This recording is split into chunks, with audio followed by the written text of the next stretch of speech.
Small groups are not entities unto themselves. They are one component in the overall flow of a Life or Edge night.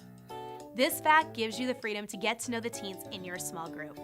The emphasis is on relationship, and sometimes a little less on asking all of the questions. Hearing the teens' stories, sharing in their struggles of faith, relating to those struggles and worries, those go much farther than having all the right answers. Keep relational ministry in mind when you're leading a small group. When you see those same teens the next week, you can let them know you've been praying for them, or ask them about the game or that test that they were worried about. Small groups are meant to be a time of sharing faith and sharing hearts. It is crucial to set a judgment-free standard. Make it clear that what is talked about in small groups does not travel to other ears. Create a trustworthy space where teens feel secure. Maybe you can get the teens to behave, but can't really get them to open up. How do you take your small groups to the next level? Start by approaching small groups without expectations, other than a desire for discussion and God's will to be done. Not every small group will bring about fantastic discussions or real sharing of the heart. But if you work to create the right environment and approach it with the right heart, sometimes you will see glimpses of the teens really sharing their hearts with each other and with you. Be willing to really lead your small group, not simply ask questions.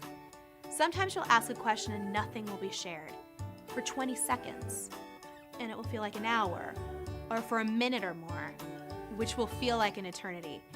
Don't be afraid of silence. Sometimes the teens just need to organize their thoughts and muster up a little courage to speak. Cutting in with your answer or putting someone on the spot might get in the way of real sharing. Be willing to fail a little bit by letting a question hang. Also, be willing to press your teens. Don't accept the Sunday school answers. Teens know what you want to hear, but the truth is there isn't an answer you want. Your goal is honesty and to see open-heartedness on the part of the teens. So when you get those one-word answers or those neat churchy answers that don't really share, be willing to push with a follow-up question. It doesn't matter how smart you are, how quick thinking, how good you are at remembering names, how old or young, or what you do for a living. If you simply give the teens a safe space and listen to them, they will open up and share their faith and share their hearts with you and with the others in small group. You are called to this ministry right now for a reason.